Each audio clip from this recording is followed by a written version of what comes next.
中国有市场、有资金，还有决心，人才和技术的不足都在慢慢的补齐，未来的中国芯发展前景不可限量。各位网友大家好，欢迎来到爆米说。这期话题我们说一说外媒的评论。在美国打压下，中国芯是如何逆风破局的？在特朗普打响中美科技战以后，半导体行业就成为人们关注的重点。这几年来呢，我国的半导体行业保持低调一直在踏踏实实的提升市场占有率，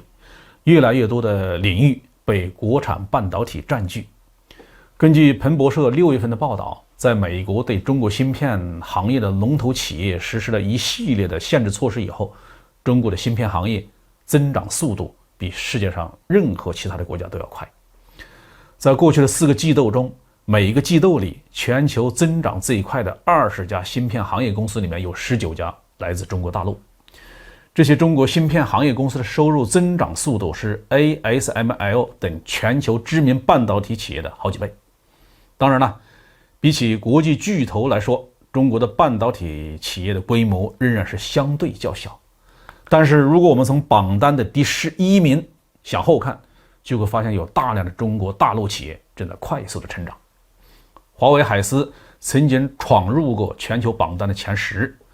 但是在美国打压以后销量大跌，现在呢进入到闭关修炼的状态。根据半导体行业媒体的统计，在2022年亚洲半导体50强中有10家中国大陆企业上榜，中芯国际、长电科技和维尔半导体分别位列11、14和17位，而且这些企业的利润都在大幅度的增长。中芯国际呢，我们已经很熟悉了，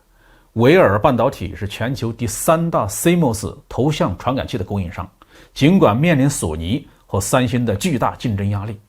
但维尔的 CMOS 业务在海外的收入和利润率都是国内市场的2倍，它在国际市场的竞争力是显著的提升。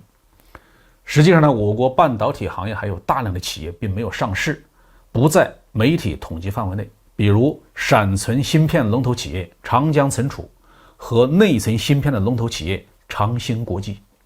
目前这2家企业都已经开始大规模的量产，我们已经能够买到完全国产化的 SSD 固态硬盘和内存条，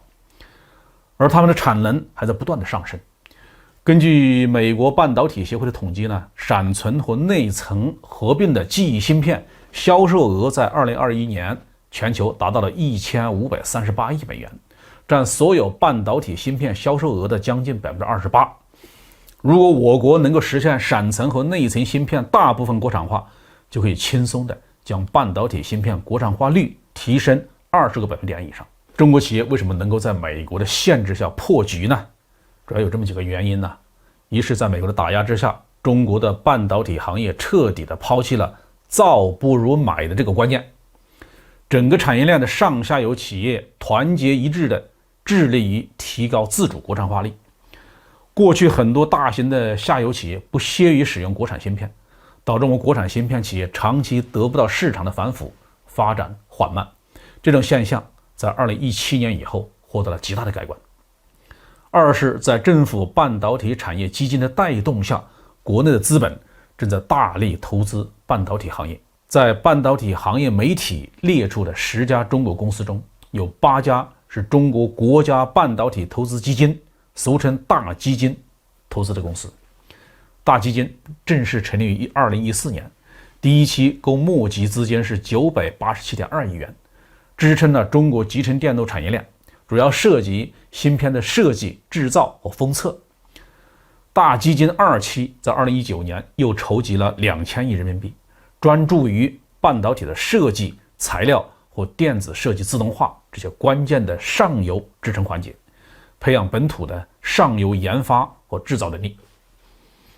第3个原因呢，是中国的半导体市场大约占全球的1/3强，而且仍然在迅猛发展之中。这导致了美国不可能像对俄罗斯进行禁运那样彻底的封杀中国市场，否则对美国的半导体行业以及大量的下游产业都将是灭顶之灾。这就给了我们继续发展、不断的提高国产化率的时机。虽然我们在高端制程供应上受到了限制，但是在实际应用中呢，80%以上的半导体产品并不需要10纳米以下的先进的制程工艺，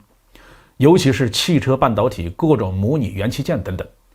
我国企业正在这些不受限制的领域大力的发展。我国半导体行业最关键的任务是在近期内要完成28纳米工艺的去美化生产线。去美化指的是生产线上所有的设备和材料都不使用美国的技术，但可能仍然有日本、韩国和欧洲的技术。等到国产浸润式的 DUV 光刻机成熟以后，我们将能够实现完全国产化的28纳米生产线。中国有市场、有资金，还有决心，人才和技术的不足都在慢慢的补齐，未来的中国芯发展前景不可限量。好，这节话题就说到这里。